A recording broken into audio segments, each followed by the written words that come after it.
Aleluia. Pensei que Iana ia falar, Ricardo ia falar, Júlio ia falar, botaram logo o microfone na minha mão. Bom dia, gente, graça e paz mais uma vez, né?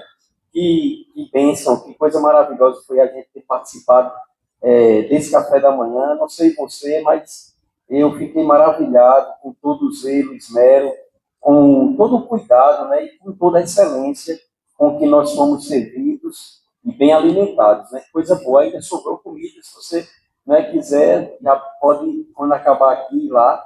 Sei que o pessoal do discipulado, para todo mundo no pé e luto para voltar lá e comer também. Mas eu vi o trabalho de formiguinha deles, né? A gente sempre, eu faço parte dos grupos e vejo a interação e compromisso, todo um trabalho que é feito em bastidores para que a gente possa ter o que a gente teve, né? E isso é igreja, nada mais é do que igreja. E é tão bom, irmãos, quando a gente está envolvido no meio do arraial do povo de Deus, um ambiente onde a gente pode crescer, onde a gente pode avançar, onde muitas vezes a gente pode se decepcionar, mas é aí onde a gente caleja, é aí onde a gente cria sabe, costas largas para a gente aguentar o mundo que está aí afora. Amém? Então, muitas vezes, a gente, em um ambiente como esse, o ideal e o correto é a gente sempre verdadeiramente está sendo acrescentado, edificado, abençoado, animado, né? E assim, amado. Isso tem o seu lugar. Mas sabe que a igreja é como o nosso segundo lar. E eu não sei você, mas no lar, né, na nossa casa, na nossa família, nem tudo é mil maravilhas, né?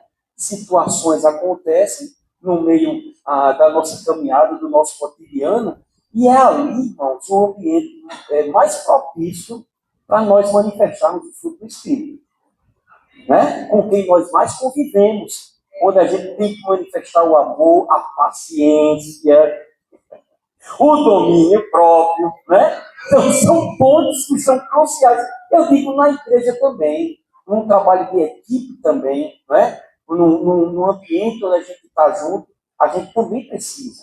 E eu quero lhe dizer a você que há um potencial na minha vida, na sua vida, para que a gente possa manifestar isso. Nós já temos o amor, a alegria, né? A paz, a longanimidade, a benignidade, a bondade, a fidelidade, a mansidão, o domínio próprio, já vem como equipamento da salvação. Amém? Nós somos como aquele carro que é completo. Amém? Não é intermediário, nem é básico. É o top de linha. Quando Jesus morreu na cruz do Calvário, ele nos deu a salvação de uma forma plena.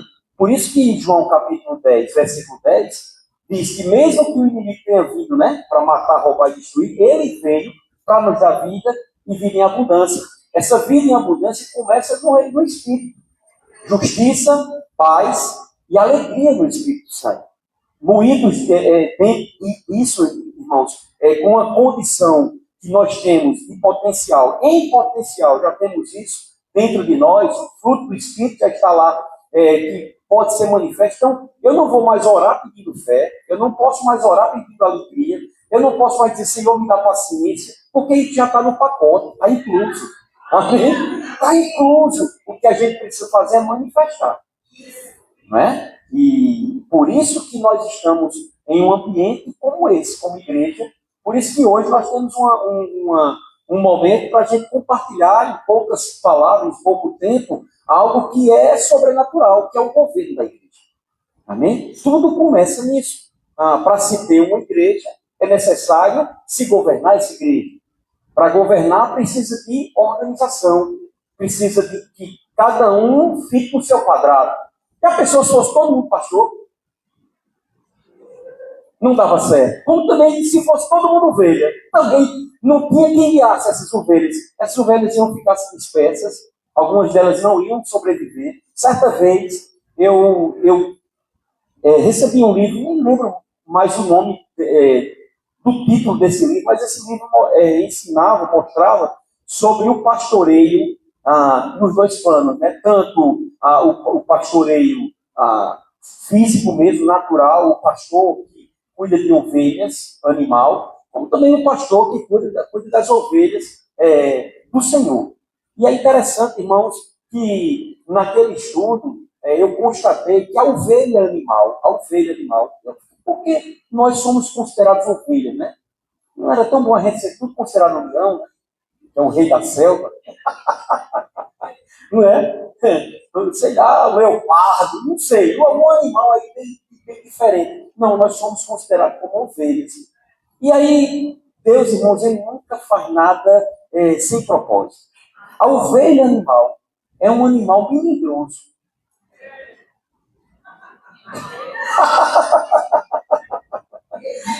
Qualquer semelhança não é mera coincidência.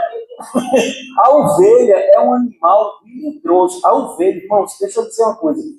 Existem situações que, por exemplo, se uma ovelha bem cevada, né, bem cheia da vilã, ela se emborcar, sozinha ela não consegue desemborcar. E ela morre asfixiada.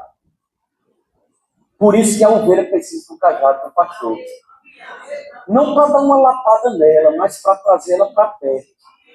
Para tirar as espinhas, os espinhos, né? Para colocar o bálsamo desfreado, sabe? Para colocar a medicação correta. Precisa estar. Então ela precisa de cuidados.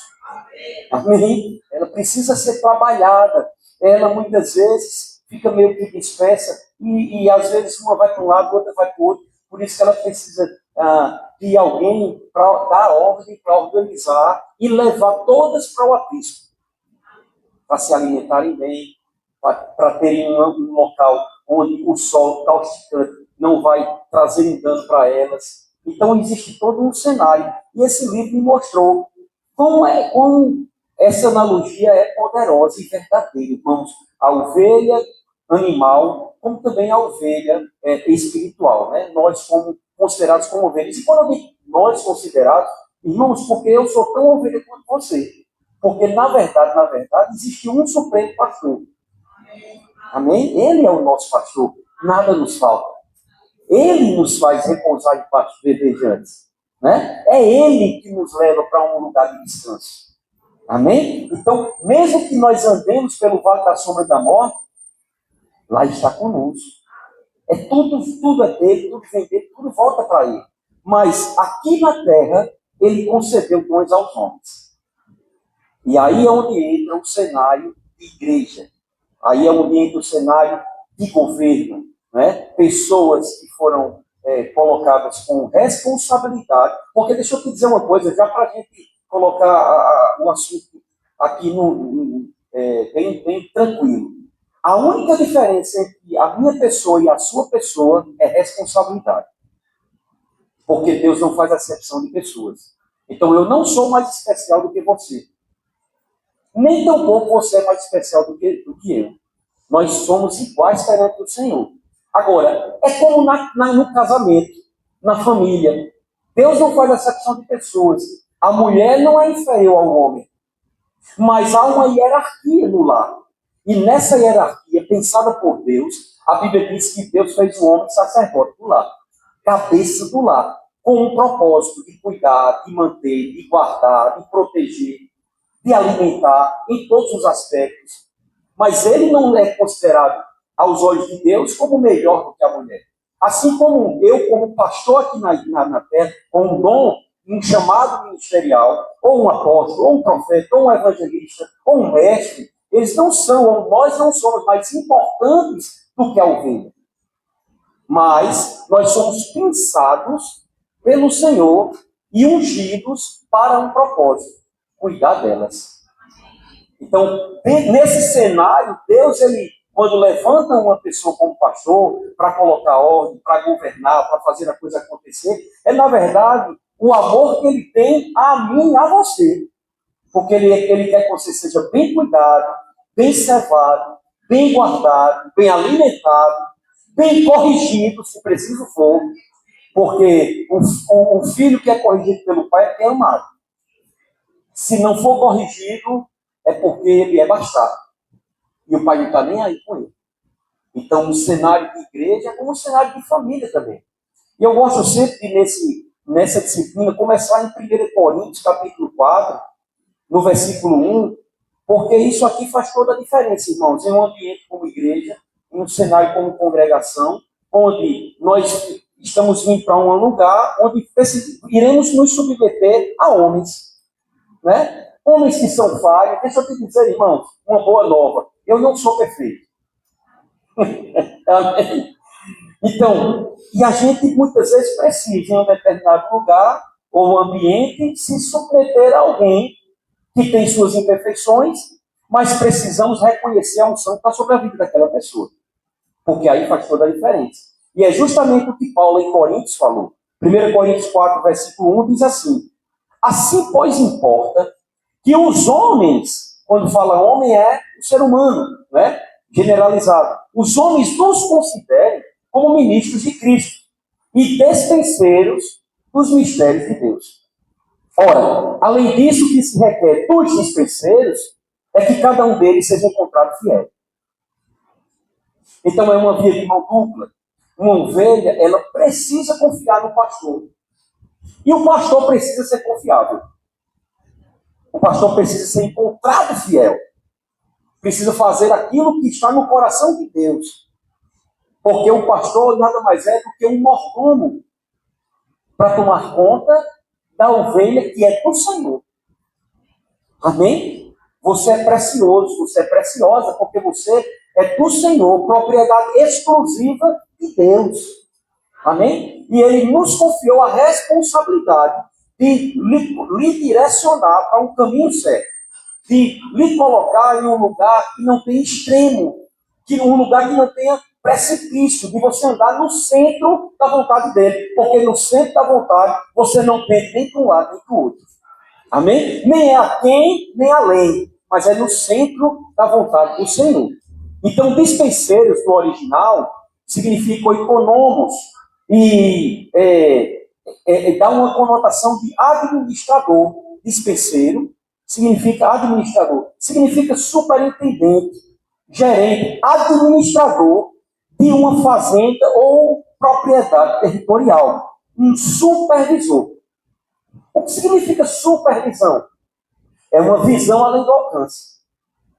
Você entende? Vocês nesse período, principalmente quem já começou desde fez as 9 disciplinas, 9, né? Com essa é a 9, vocês de uma certa forma foram pastoreados por esse núcleo do discipulado ao longo desse tempo. Foram pastoreados, foram cuidados, né? Foram supervisionados. E dentro de uma conotação de igreja, além do discipulado, vamos lá, tem diaconato, conselheiro, trânsito, som, mídia, departamento infantil, departamento de jovens, né? Departamento de adolescentes, e assim por diante. Homens, mulheres, família. Veja o cenário de uma igreja com a quantidade, um louvor, né? Um ministério de louvor, ministério de música. Todos eles têm alguém que está à frente organizando, porque tem que ter alguém para organizar, para pensar, né, para ter ideias. E dentro desse contexto todo, o Senhor coloca mais alguém à frente para estar supervisionando, vendo de cima para baixo como é que estão todas as coisas. Você entende? Isso é uma supervisão. Saber, aqui esse departamento precisa de algo, vou fazer uma reunião com eles. E assim por diante. Para quê? Para que haja uma organização e para que haja, vamos dizer assim, uma qualificação, uma melhoria na caminhada. Veja, lá no Antigo Testamento, Moisés, quando tirou o povo do Egito, né, de forma sobrenatural, chegou um dado momento que o sogro dele chegou para ele e disse: Moisés, se você continuar agindo como você está agindo, nem você vai dar conta, você vai morrer antes do tempo e o povo vai ficar todo disperso. E o conselho de Jetro foi: levanta pessoas, levanta líderes de 50, levanta líderes de 100, levanta líder disso, levanta líder daquilo, dar a condição para aquelas pessoas que estiverem liderando aqueles 50, ou 10, ou 20, ou 100, que eles saibam fazer aquele trabalho, e naquilo que for necessário, pertinente a você tomar decisões, eles é que vão se direcionar a você. Então, dali surgiu, irmãos, como hoje, as empresas também trabalham desse jeito. Né? Quando nós vamos ver, tem lá o cabeça, e aí divide as gerências, né? E sai dividindo em supervisão, e assim por diante. E isso é uma hierarquia organizacional que uma igreja ela precisa ter. Irmão, jamais, mesmo sendo pastor, mesmo tendo um coração de pastor, eu teria condições de fazer para todos vocês aquilo que esse grupo de discipulado fez. O cuidado, o esmero, o Paulo e Timóteo, o ligar, o chamar, o porquê você não veio, perguntar por que você não veio, ter todo esse cateado. Eu não teria a mínima condição, porque eu sou limitado. Sabe que tem pessoas que às vezes questionam às vezes a falta de acesso ao pastor, e muitas vezes elas não têm essa dimensão, que não tem a mínima condição de um pastor. Numa igreja, eu não estou dizendo nem de porte grande, irmãos. De porte médio para grande. Por exemplo, se o pastor ele decidir, pronto, a partir de 2027, todos os dias eu vou na casa de uma determinada pessoa. Deixa eu te dizer, alguma família naquele ano de 2027 vai ficar desprovida da minha visita. Porque a gente não só tem 365 pessoas na igreja. Então eu vou dar uma condição e outra. Eu vou visitar uma pessoa num dia e talvez, né, com um calendário, eu fazendo o calendário, só vou visitar no ano seguinte. Essa pessoa, eu não vou ter condições de alimentar essa pessoa no que diz respeito a essa visita. E às vezes a pessoa ela fica, às vezes, emburrada, entristecida, às vezes decepcionada. Rapaz, o pastor nem veio lá em casa, o pastor nem fez isso, o pastor nem fez aquilo. Gente, é impossível. Até porque, das duas, uma, ou o pastor ele faz visita para todo mundo e não estuda, não ora, como vai ministrar? Lembra lá do início do diaconato, né? Como surgiu o diaconato? Por causa de uma necessidade. Sabe por que o diaconato existiu? Por causa da murmuração do povo. As viúvas dos helenistas estavam reclamando porque os apóstolos, eles não estavam visitando elas. E elas estavam entristecidas com aquilo.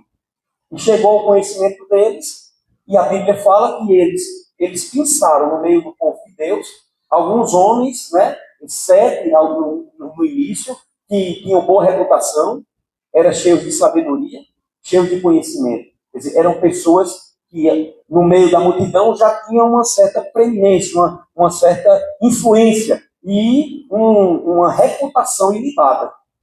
E a Bíblia diz que eles pegaram esses homens para dar essa assistência às viúvas, para que eles pudessem ficar na oração e na palavra.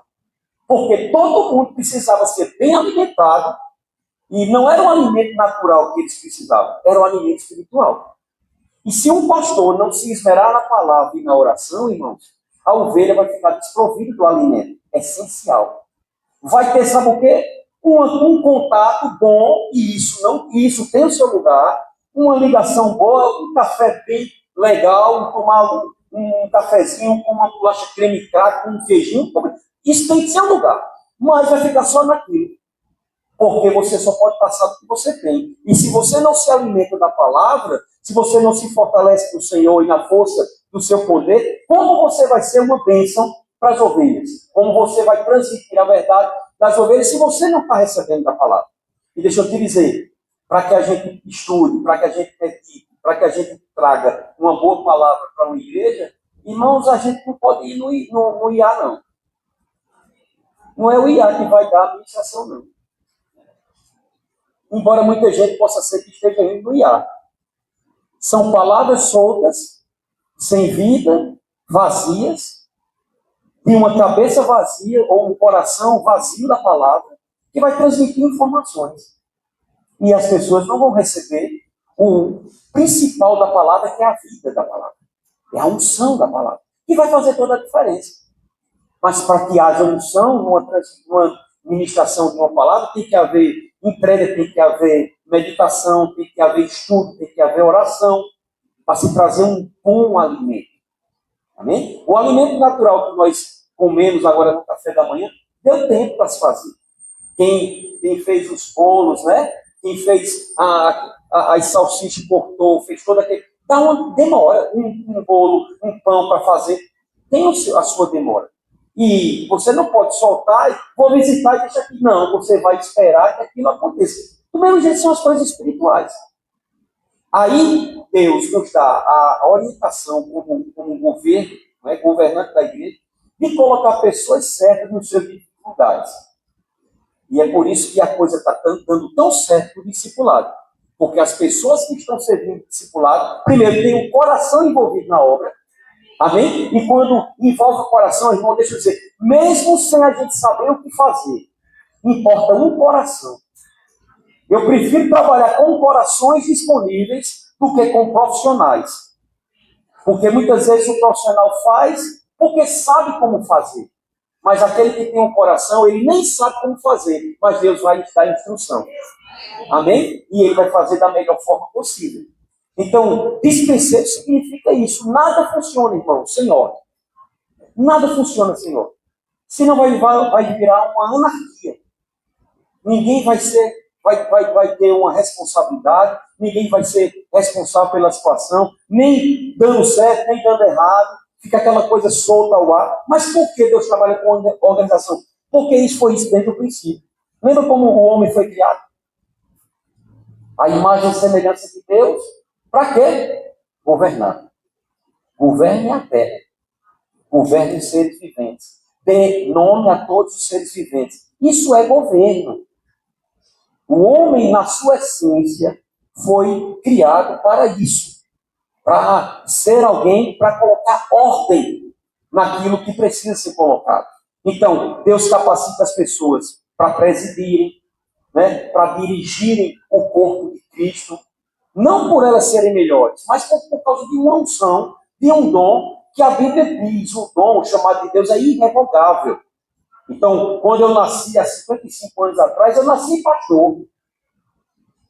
Mas eu só fui me descobrir, de fato, como nesse chamado pastoral, mesmo tendo indícios, mas quando eu estava terminando o rema, ou iniciando o rema, quando todo mundo me chamava de pastor, ou me pedia conselhos, eu não sabia nem o que era aquilo.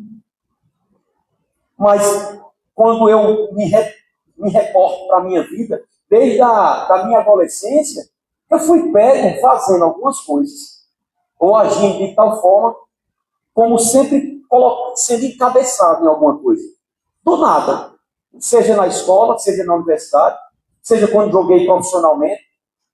Um mês jogando profissionalmente, sem ter passado categoria inferior. O meu treinador chegou para mim e disse: rapaz, eu quero lhe dar a braçadeira de capitão. Eu disse: Zé Lima, o nome dele. Aí Zé Lima, eu cheguei agora, rapaz, como é que o pessoal pode ver isso? Não, rapaz, o pessoal me respeita. O pessoal gosta de ouvir você. Você sabe lidar com o juiz, você sabe lidar com os diretores, você sabe reivindicar. Mas era uma coisa que eu não tinha noção. Era um chamado já ali vigorando. Às vezes os colegas, a gente estava na concentração, de repente alguém chegava e contava um pouco da vida dele. E não, dessa época eu nem quem que era. Mas o chamado é irrevogável. Estava lá o chamado. Você entende? Na universidade foi da mesma forma. Quando eu cheguei no rema, do mesmo jeito. Às vezes eu me pegava, chegava para o César, mas não sei, eu estou encabulado. Porque fulano de tal me procurou, me chamou para conversar. Rapaz, ela viu a vida dele toda para mim. A situação que ele estava vivendo com a esposa. Irmãos, eu não era chamado, eu não era pastor. Eu não era nem líder de departamento, eu era conselheiro. Conselheiro, quem é conselheiro da nossa igreja sabe que a responsabilidade do conselheiro é ministrar novo nascimento, o batismo do Espírito Santo. Eu não era conselheiro de estar aconselhando as pessoas, não. Era para esse propósito. Mas as pessoas me procuravam, não abriam o coração. Eu disse alguma coisa, rapaz, glória a Deus, me aliviei. Eu não sabia. É uma questão de uma capacitação que não vem de você próprio. Aí, e se a pessoa não tiver, não é defeito. Porque nem todo mundo vai ser pastor. Você entende? Então, essa estrutura de autoridade requer mesmo que a gente entenda uma obediência. Romanos capítulo 13, versículo 1, a Bíblia diz assim: todo homem esteja sujeito às autoridades superiores, porque não há autoridade que não proceda de Deus. E as autoridades que existem foram por ele instituídas. Aí alguém pode dizer, rapaz, mas eu vou me submeter àquele cara que está fazendo tudo errado. Veja, de fato, pode acontecer. E Deus ter colocado ele como autoridade, e ele como autoridade, até chegar na posição de autoridade, ele fazia tudo corretamente. Depois ele começou a negligenciar. A gente tem exemplos clássicos na Bíblia, por exemplo, Saul. Porque não basta começarmos certo, irmão. Quando Deus levantou Saul, é porque Saul ele tinha todas as características daquele homem que Deus queria que tivesse. Humildade, simplicidade, que não se via como o melhor. Pelo contrário, eu sou o inferior a todos. Quer dizer, ele não conseguia se ver na capacidade de assumir o reinado de Israel. Embora não fosse a vontade própria de Deus, a vontade de Deus era que Israel fosse governado pelo governo de teocracia, Deus sendo o cabeça, mas o povo queria. E porque o povo quis, Deus disse: então vou procurar alguém que tenha condição de estar à frente de todo mundo. E essa pessoa, chamada Saul, ele não se via naquela condição. Precisou um profeta chegar e dizer: você vai ser transformado em outro homem. E de fato a unção veio sobre a vida dele. E ele começou certo na caminhada e mudou o coração. Então é possível que alguém que esteja munido de uma autoridade, numa igreja, numa empresa, num estado, numa nação, ou em qualquer área que seja natural, seja espiritual, que tudo na verdade é espiritual, um juiz, sabe, um policial, é possível, irmãos, e é correto que ele entre, e foi Deus que o colocou. Agora, o procedimento daquela pessoa é quem vai fazer ela ser reprovada. E veja, a posição autoridade, quando Saul falhou, Deus não se arrependeu de tirar. O homem saiu pelo erro que ele cometeu. E o favor de Deus não estava mais sobre Saul. Mas a posição autoridade permaneceu, porque aquilo que Deus estabeleceu ficou. É um princípio. Aí o que foi que aconteceu? Deus mandou o profeta procurar outra pessoa. Quem era? Davi. Veja, a posição autoridade não mudou.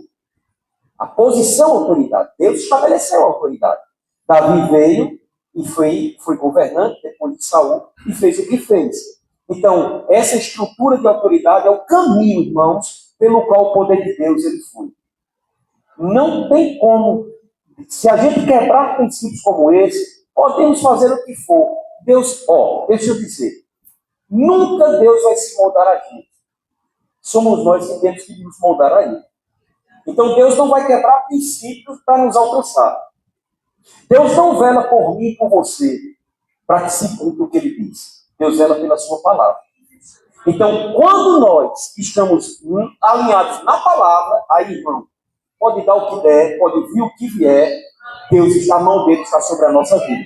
Amém? É como se a palavra, para nós, fosse um guarda-chuva no meio da chuva. Enquanto estivermos na palavra, estamos lá protegidos da chuva.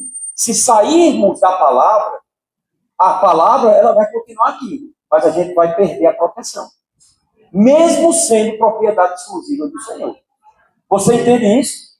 Então, quando nós violamos essa estrutura, podemos estar estancando o poder de Deus na nossa vida.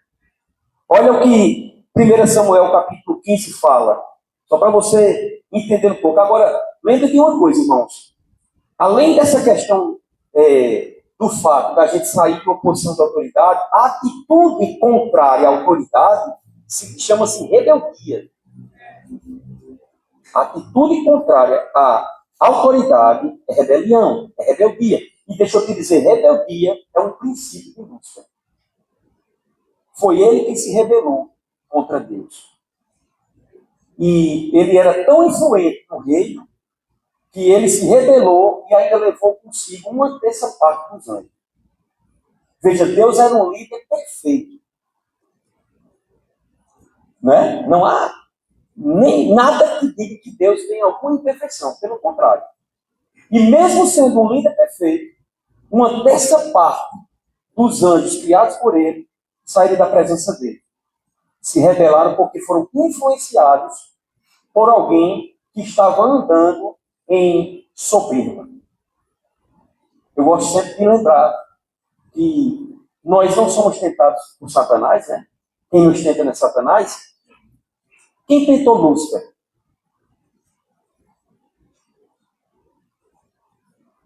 Já parou para pensar sobre isso?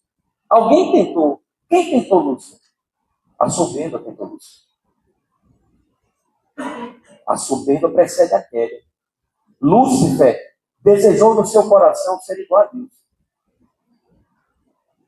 Por ser tão poderoso quanto Deus. Soberba. Como Deus viu o coração, expulsou ele. E já deu o veredito dele. Tem gente que quer andar tanto em amor, que ora, Senhor, perdoa Satanás. Irmão, esse amor e essa oração não vai funcionar. Porque Deus não volta atrás naquilo que falou. Deus estabeleceu, irmão. Satanás já tem a sua paga. O seu julgamento já está feito. O futuro dele já está estabelecido. Mas deixa eu te lembrar uma coisa, o teu também. Seu futuro. Então, quando ele quiser fazer presepada com você, lembre a ele o futuro dele e lembre a ele o seu futuro. Porque, às vezes, no meio do caminho, né, com algumas rasteiras que ele quer dar, a gente fica meio titubeando, né? Não, lembre quem foi que te alcançou e o que ele já declarou para você. Está consumado. Amém? 1 Samuel 15, 22 diz assim: porém Samuel diz, tem porventura o Senhor tanto prazer em holocaustos e sacrifícios, quanto em que se obedeça a sua palavra? O prazer de Deus, irmãos, está em obedecer a sua palavra. Aí diz assim, ó, eis que o obedecer é melhor do que o sacrificar, e o atender melhor do que a gordura de carneiros. Aí diz assim, porque a rebelião é como o pecado da feitiçaria. Sabe o que significa isso, irmãos? A gente fica como que entorpecidos quando a gente se rebela. É como pecado e feitiçaria. E a obstinação é como idolatria e culto aos ídolos do lar. Visto que rejeitaste a palavra do Senhor, ele também te rejeitou a ti, para que não sejas rei. O que foi isso? O profeta dizendo a Saul: Saul, o que Deus lhe chamou e a responsabilidade que ele colocou sobre você é você governar o povo sobre o que Deus lhe comunicou, a palavra que ele deu. A questão de ungir o povo, de fazer sacrifícios, não é concernente a você como rei. E você sabe que quem deveria fazer isso era o profeta. Aí Saul, em vez de se arrepender, disse, mas qual é o povo que ficou me cobrando? Irmãos, quando um pastor, em sã consciência, as coisas não estão funcionando e ele só remete a culpa ao povo, ele está totalmente errado. Porque ele tem que bater no peito e ter a responsabilidade de entender quem ele é e para que ele foi chamado. Então, Saul, ele em vez de dizer, rapaz, de fato, pisei na bola, eu errei, não era para ter feito isso. Irmãos, Deus tinha acatado. Porque o que Deus quer não é homens e mulheres perfeitos. Ele sabe que a gente... Mas, por que é que ele diz na sua Bíblia, lá em Hebreus, que ele achou Davi homem segundo o seu coração? E veja, Davi não foi perfeito. Davi pisou na bola na caminhada. Mas quando ele foi confrontado pelo profeta Natan, na hora ele se arrependeu. Veio as consequências, mas aquilo que Deus pensava sobre ele, um coração sincero e contrito, ele permaneceu. Porque Deus, ele entendeu, irmãos, e absorveu e aceitou o arrependimento genuíno de Davi. Davi não disse, mas foi porque Batseba deu em cima de mim, foi porque isso, foi porque aquilo. Não, eles, fui eu.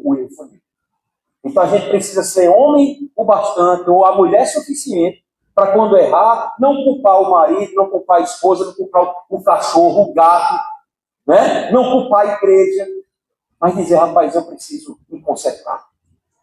Amém? Aleluia. Então, só para a gente dar um cenário, né, sobre o governo da igreja, eu gosto sempre de falar um pouco da nomenclatura da nossa igreja. Né? Deus estabeleceu para governar a igreja, irmãos, o dom ministerial do pastor. Alguém pode dizer, mas pastor, no início da igreja, não eram os anciãos que governavam, né? Era claro, irmãos, porque no início da igreja não tinha pastor ainda designado. Lembra que a Bíblia diz, primeiramente apóstolo, em segundo lugar profeta, terceiro dom de curar, aí governos. Aquela palavra governos diz respeito a pastor.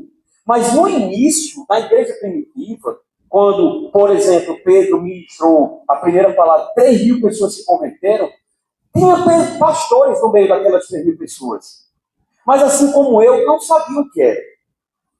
Eles precisavam receber da palavra. Primeiro, eles precisavam ter um tempo, não só de conhecimento da palavra, mas um tempo também cronológico, de experiência na vida. A Bíblia diz que Deus não coloca neófito em uma posição de autoridade, que é o neófito novo na fé. Sabe por quê, irmão? Porque Deus conhece a nossa estrutura. Deus conhece a tua estrutura. Ele conhece, ele sabe, irmãos, que, por exemplo, uma pessoa quando se converte naquele dia, no outro dia ela pode ter um chamado profético, apostólico, o que for. Ela pode ser chamada como um evangelista que vai ganhar uma nação. Mas quando ele se converte naquele dia, no outro dia ele não vai estar pegando com a unção de cura e milagre.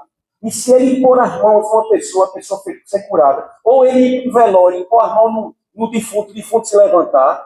Irmãos, ele não vai ter estrutura de suportar aquilo. Ele vai perder a estribeira. Então Deus sabe, ele precisa trabalhar na nossa vida. E para trabalhar na nossa vida, não existe lugar igual à igreja. Nunca a gente começa no lugar onde a gente vai terminar. Tem pessoas, eu ensino o Ministério Prático, né, lá no Rema, e fala sobre os 5 dons, e o Ministério de Socorro também. E às vezes tem pessoas, e tem novos, mas eu sou chamado nisso, eu sou chamado aquilo. O pastor Band, ele sempre nos ensinava.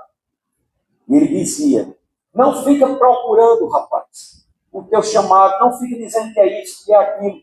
Faça aquilo que chegar nas suas mãos para fazer.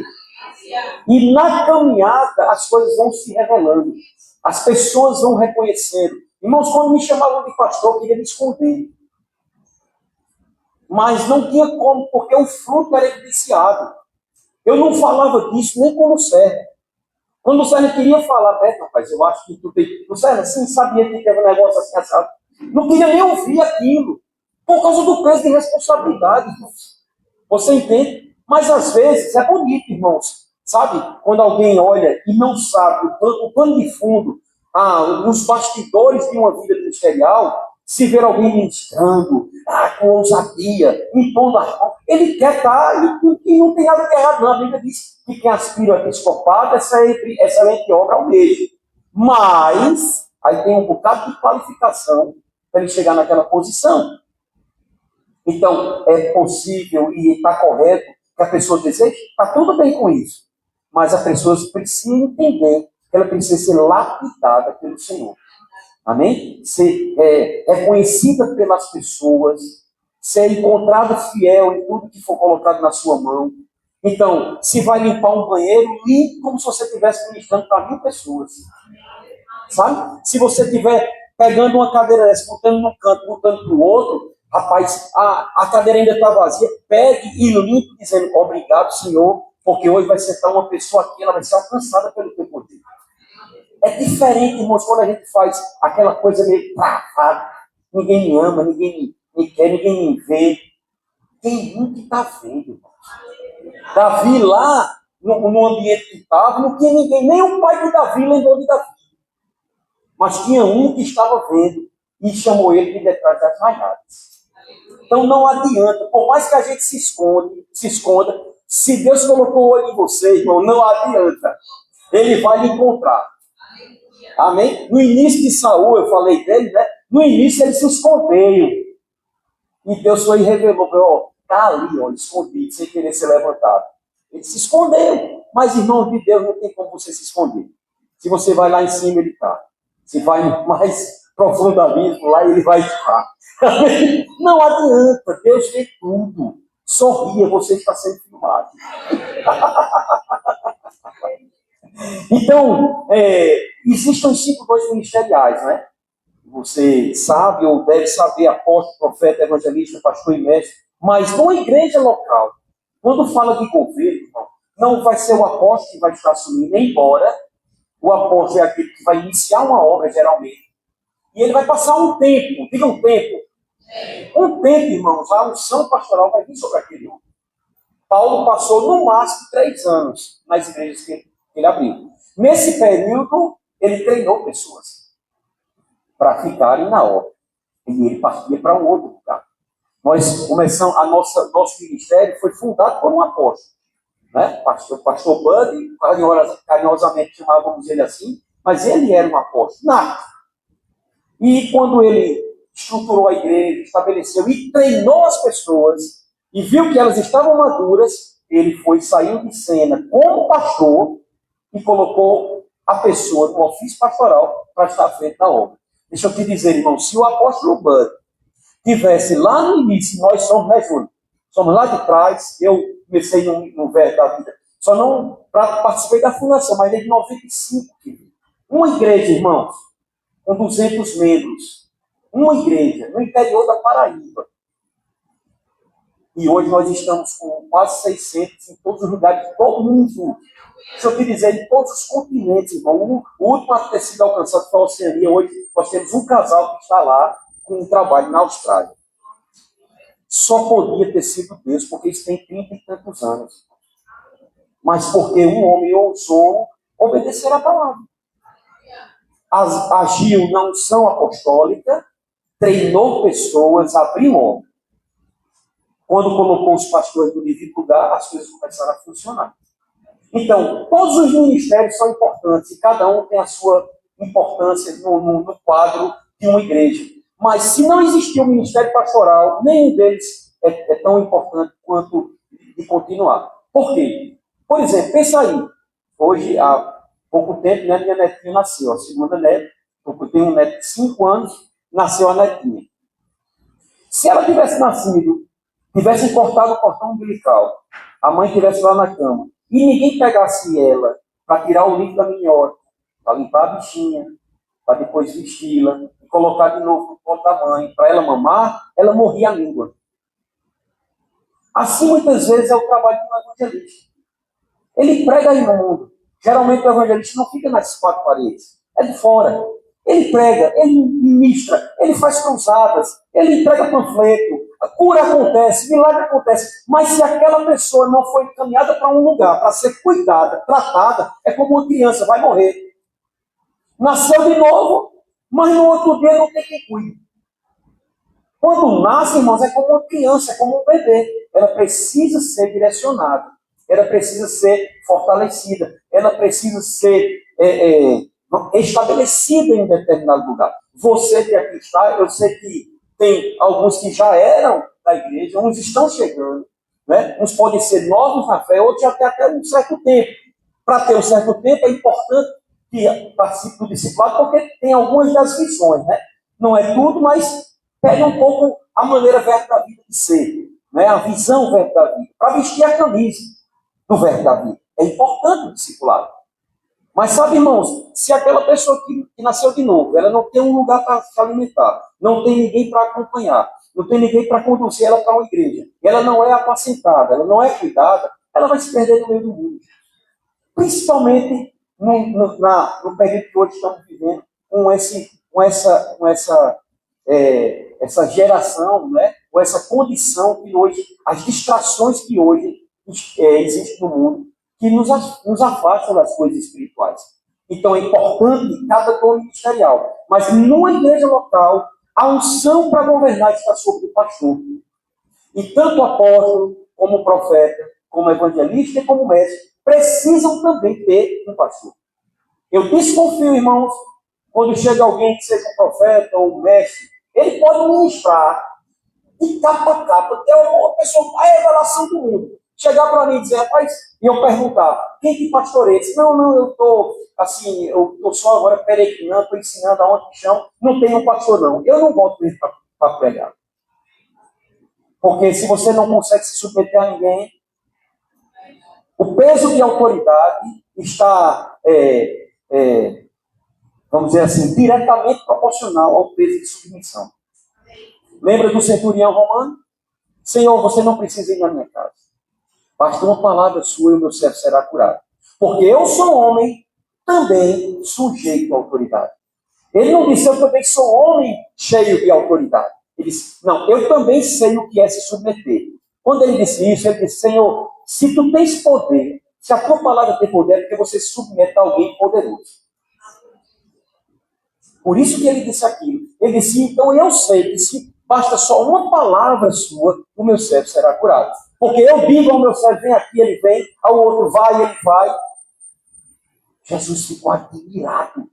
E ele disse, eu não vi tamanha fé como essa. Veja, Jesus não falou de submissão à autoridade.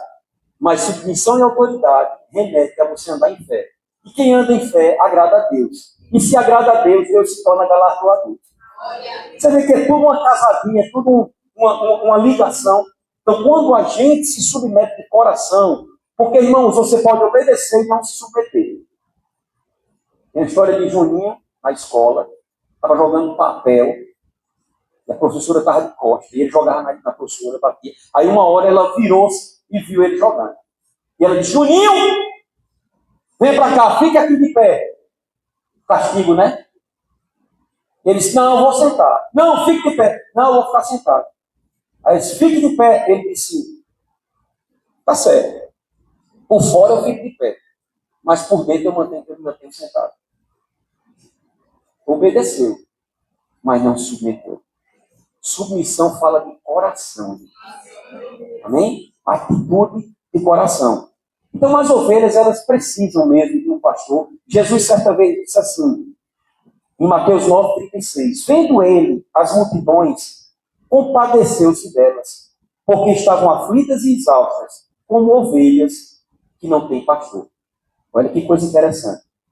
Então, irmãos, por mais que hoje temos mesmo, por mais que hoje tenhamos um acervo, que a gente, se não quiser sair de casa, a gente vai se alimentar, né? Seja na TV, a TV aberta, seja pelo YouTube, seja por vídeos, seja por podcasts, seja por tudo que você possa imaginar, você pode ter uma palavra boa no mundo todo. De várias igrejas, de vários ministros, né? Ministro internacional, ministro local, ministro nacional. Você pode estar ouvindo tudo, mas nada disso substitui uma igreja local. Nenhum pastor desses que massageiam a alma da pessoa nos vídeos da vida, nos YouTube da vida, quando um ente seu tiver, por exemplo, numa condição que você necessite que a pessoa vá no velório, esses homens não vão. Ou se vai fazer o seu casamento, a TV não vai fazer o seu casamento. Naquela hora que você precisa de um conselho, o podcast não vai lhe aconselhar. Precisa de alguém na unção pastoral para ajudar você a se erguer, para se levantar. Amém? E um outro ponto que muitas vezes as pessoas estão se perdendo é porque quando há um desgaste, elas deixam de congregar. Mas a Bíblia nos alerta a isso. Ela diz em Hebreus 10, 23, que a gente está quase encerrando, diz assim, guardemos firme a confissão da esperança sem vacilar, pois quem fez a promessa é fiel. Diga, ele é fiel. Diz assim, consideremos também uns aos outros para nos estimularmos ao amor e às boas obras. Hoje, irmãos, nós somos estimulados nesse café da manhã ao amor. Amém? Nos estimulou. Você vê que o culto, o louvor, foi diferente, né? Mas por que isso aconteceu? Por causa de um estímulo anterior, irmão. Tudo tem a ver. Não foi uma coisinha diferente, estava todo mundo ali conectado, prazeroso, mesmo cansado, descadeirado, alguns estão descadeirados, olho fundo, com insônia, que não conseguia dormir direito, tiveram que ir para a base de dar um retorno. Mas o amor foi quem impulsionou aquilo. Então, o culto já começou diferente, irmão. Por causa disso, houve um estímulo ao amor e às boas obras. Aí diz no verso 25, não deixemos de congregar-nos, como é costume de alguns. Antes façamos admoestações e tanto mais quanto vedes que o dia se aproxima. Então a gente precisa ter esse cuidado. Amém? Para a gente encerrar, irmãos, deixa eu dizer como é que a gente trabalha aqui, né, como igreja. De fato, como eu disse, a igreja era liderada por um pastor. Nós somos vinculados ao Ministério Verbo da Vida, né? Somos um braço do Ministério Verbo da Vida. O Ministério Verbo da Vida, ele tem a sua igreja mãe e a sua parte, por exemplo, o seu escritório, né, a gente pode dizer assim, em Campina Grande, né, foi fundado lá, tudo é de lá. Então, existe hoje um ministério que tem em torno de 260 colaboradores trabalhando diuturnamente por todas essas igrejas, pelas escolas, né, pelos missionários. Há uma ligação, uma intervenção, né, um compromisso, uma supervisão. Nós somos supervisionados por Manuel Dias, aqui na região do Rio Grande do Norte. Essa semana mesmo, na quarta-feira, para você ter ideia o que é governo de igreja. Quarta de tarde, eu tive uma videoconferência com os pastores presidentes do Rio Grande do Norte, junto à Mané. Quarta de noite, eu estava tendo uma reunião com a minha diretoria. Então, o pastor, ele trabalha muito mais do que muitas vezes você vê ele mostrando. A administração, irmãos, em culto, é, se brincar, 10% daquilo que a gente faz nos bastidores. Até porque, graças a Deus, nós somos uma máquina de fabricação de ministros. E eu fico muito confortável. E muitas vezes, se eu ministrar 2 vezes no mês, às vezes é muito. E eu me coloco porque a igreja tem que ter a visão do pastor, né? O cuidado do pastor, o jeito do pastor ser. Mas eu tenho grandes ministros, por exemplo, quinta para sexta-feira eu estava fazendo a escala desse mês, eu sofro, irmãos, todo final de mês. Porque eu sempre deixo pessoas maravilhosas fora da escala. Por quê? Porque elas estão sendo disciplinadas? Não. Porque não tem como, não tem ponto para todas. Porque é muita gente. Temos uma fornalha de ministros todo ano saindo do rema. É uma máquina de formar homens e mulheres cheios da palavra e do Espírito, que se tiverem nos dons ministeriais, nos 5 dons ministeriais, irmão, não tem como, vão fluir. Mas é difícil para o pastor administrar isso, diante da diversidade, né, das unções que nós temos. Mas isso é uma bênção. É como um treinador de uma seleção muito boa, né? Sempre deixa alguns que podiam fazer um outro time. O Brasil hoje não está nesse nível, né? Mas sempre teve de fazer 2, 3 times. E muitos ficaram de fora, nunca jogaram, mas que a gente sabe que eram diferentes. Mas não tem como. Só tem aquela quantidade. Então, o nosso grupo é feito. Nós temos uma diretoria, da qual eu sou o pastor presidente dessa diretoria. Lucerna, ela é a minha vice-presidente. E aí nós temos mais 4 pessoas na diretoria. Deixa eu te passar, para você ter um pouco de entendimento. Temos o primeiro gestor financeiro, é o pastor Marcelo Diniz. O segundo é o pastor Ranilson. Temos o primeiro secretário, é Riscliffe, ele ensinou a vocês. E o segundo secretário é Fábio William. E temos também 3 conselheiros, né, conselho diretor, que é o Ayrton, que também ensinou a vocês, J. Júnior e Marcos, esposo de André. Então, esse é o núcleo da igreja para tratar de coisas administrativas, burocráticas. Eu me lembro de um dos nossos pastores auxiliares, eu vou citá-los aqui, certa vez ele foi pela primeira vez em uma conferência nossa, em reunião de pastores. E ele estava vindo de uma outra igreja, estava começando ainda aqui, e aí ele foi para essa reunião. E na reunião só trata de bastidores, irmãos. Só trata de coisas jurídicas e tantas outras coisas que uma igreja requer. Aí ele chegou para um dos ministros e disse assim: rapaz, eu pensei que ser pastor era só pregar. E eu olhei para ele e disse: bem, que seja bem-vindo ao verdadeiro. Existe toda uma estrutura. Ó, a missão, a visão e os valores da nossa igreja, elas estão impregnadas na primeira sala que nós vamos entrar à direita, tem o nome lá: missão, visão e valores. E nós tentamos ao máximo andar naquele nível. Então, essa diretoria, irmãos, ela se junta para direcionar coisas, organizar coisas, né? A parte financeira, administrativa, a gente tem todo um cuidado, um esmero, e isso é importante você saber. Como pastor, irmãos, há 16 anos aqui, eu nunca, diga a palavra, nunca é igual a tudo, viu? Tudo é tudo, nunca também é nunca. Nunca, irmãos, eu peguei a chave do povo dessa igreja. Eu não sei nem como ela é. Escuta, eu não sei nem como a chave, eu não sei nem onde é que ele está. Por quê? Porque a aparência do mal precisa ser extirpada no nosso meio. Não basta ser correto, tem que mostrar que é correto. Amém? E se existe uma coisa que atrapalha o andar correto de uma igreja, de uma administração eclesiástica, também é a parte financeira.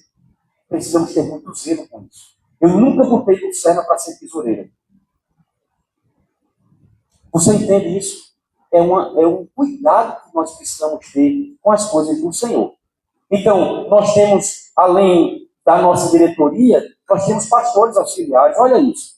Pastor Jorge, pastor Marcelo, Pedro Paulo, Josimar, Lenil Soares, Lenilson, líder do louvor, Nildo, Daniel Salles, Neilson, Josean, Ranilson, Aldemar, Ridiel, Peterson e Magno. Todos esses ou são licenciados ou ordenados, né? E alguns já têm um certo tempo. Então, todos são pastores auxiliares. Para quê? Para me ajudar a administrar a parte também espiritual, né? Fora eles, os pastores auxiliares e a diretoria, nós contamos com os líderes de departamento. Como eu disse a você, por exemplo, nós temos aqui, cabeçando o discipulado, Iana como líder e Júlio como a vice-líder, né? E elas têm feito esse excelente trabalho junto com todo o corpo do discipulado, né? E isso traz uma facilitação para a gente, mas é necessária essa ordem, essa organização, né? Temos líderes de cada departamento e funciona, irmãos, e cada um tem a prerrogativa. E Ana passa tudo para mim, como todos os líderes fazem. Mas sabe a forma da gente tratar e dizer: vai em frente, eu acredito. Porque deixa eu te dizer, irmãos, eu entendo como líder que se eu botei alguém para liderar aquele departamento, eu liberei uma unção para aquela pessoa, eu confio piamente que ela vai fazer melhor do que se fosse eu que estivesse no lugar dela. Você entende isso? Porque quem entrega, quem delega, descansa. Porque se eu já pensou, se eu delegasse, mas dissesse a Ana como era que ela tinha que fazer, olha, Ana, mas não, Ana, tem que ser assim, tem que ser assim. Pastor, mas pastor, eu estou com ideia. Não, você não tem ideia. Quem tem ideia sou eu. Isso não existe. Isso não funciona. Porque se fosse assim, para quê? Não, se eu coloco, eu confio e entendo que vai ser muito bom. Assim como todos os líderes de departamento. Irmãos, eu descanso. Porque se eu for centralizador, eu vou estourar. E eu não quero deixar a Luciana viúva. Ela está ficando cada vez mais gata. Eu não sou doido.